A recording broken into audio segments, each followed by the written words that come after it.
Let me start this off by being very clear. If you currently or in the past have hit your kids, I understand that you did what you thought was best at the time, but after being presented new information and new study findings, maybe it's best to take a step back, recognize what you did was wrong, apologize to your children if they are grown up, acknowledge the damages you might have done, and if you currently have kids, stop hitting them.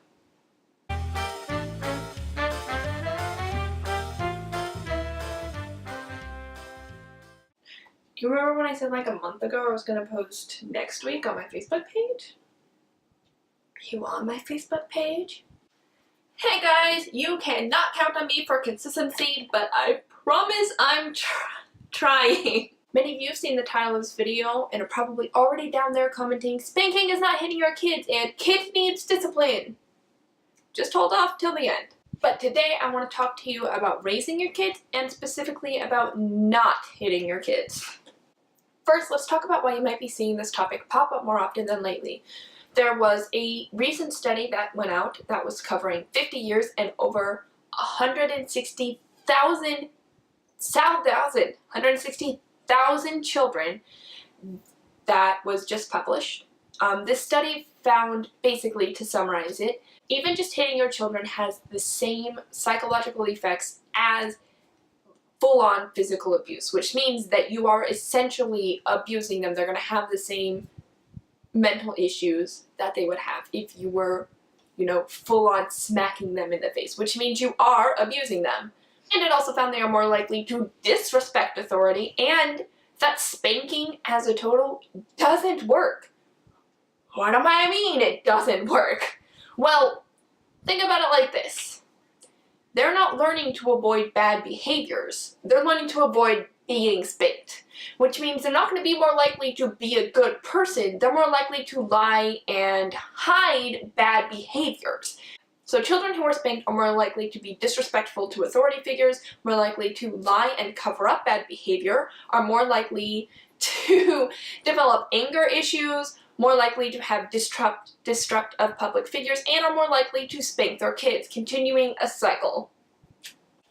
So now you might be asking, well, if I can't spank my children, how am I supposed to discipline them? I've got great news for you. There are thousands of other forms of discipline you can give to your child that doesn't involve hitting them. And that might seem like news to some of you, and for other of you, you're rolling your eyes wondering why I even had to say that. Other forms of discipline include timeout, which means you sit down, you tell them why they're going to timeout, they go to timeout for their allotted amount of time, you ask them if they understand why they were in timeout, and then you let them go.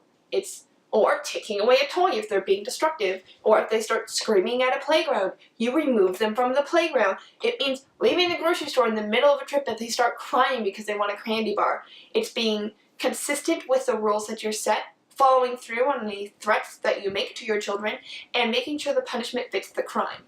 And it's also making sure that you're not punishing children for just being children. If a 3-year-old spills water on the floor after they filled it up, it's not because they're purposely trying to ruin your just clean floors. It's because they're 3 and they don't know how to hold a cup properly and didn't realize they filled it up too big. If your 4-year-old pees the bed, it's because they're 4 and they don't have complete control of their bladder yet. And you should explain to them to try to avoid behaviors, but you don't need to punish them for it. Now, I already can feel people saying, well, you don't have any kids, you don't know what it's like, my kids are the worst and they need to be hit, and blah, blah, blah, blah, blah.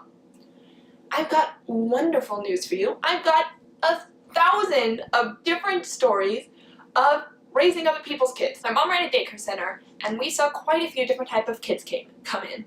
Most of them were pretty well behaved, but we have a few that stick in my mind. One kid had his mother come in, and she told my mom to just give the kid whatever he wants, especially if he's screaming.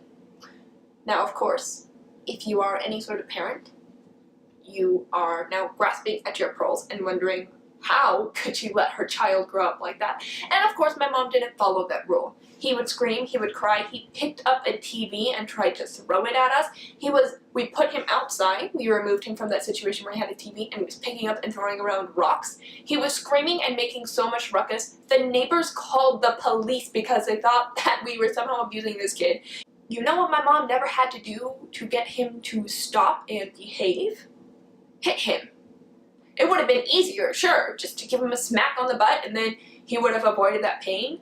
But he never would have actually dealt with his obviously deep-seated anger issues, and he would have continued to cover up until it caused problems later on. The best behaved kids knew what timeout was and understood how their bad behavior had effects on others around them and did what they did to avoid hurting others and themselves as well. The most well-behaved kids knew what other forms of discipline were and understood what behaviors they were being punished for, which means their parents obviously talked to them about the punishments that they were receiving and carried through on their disciplines, and these children knew what structure and discipline meant.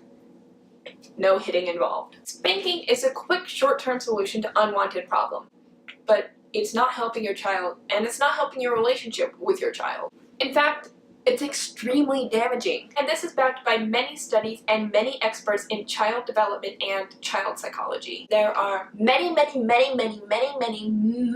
other ways to instill discipline in your child and make sure they grow up to be a happy, healthy, and functioning form who is full of good morals and a good part of society. You don't need to hit them. And if you do feel that they are exhibiting behaviors that you cannot control, that they are hitting too much, that they are too powerful, then you probably need to get outside help, like a child therapist or something like that, because it's obviously something much more deep-seated than you can handle, and hitting isn't going to help you still. It's just going to hide the problem. But don't hit your children. Please. There's no need. I'm going to post a link down below to all of my sources that I have cited, as always, as well as Mayim Bialik. I'm pretty sure that's how you say your name, or I'm pretty sure I butchered it. She also did a great video. She is a mother of 2 about not hitting your children as well. I'm Madison, your left social justice warrior, bleeding heart liberal snowflake feminist. I hope you learned something. Bye! And acknowledges... Wow. I just never learn, do I? I see it popping up in your FB feed. Did I really say FB out loud? But before I get started, rude.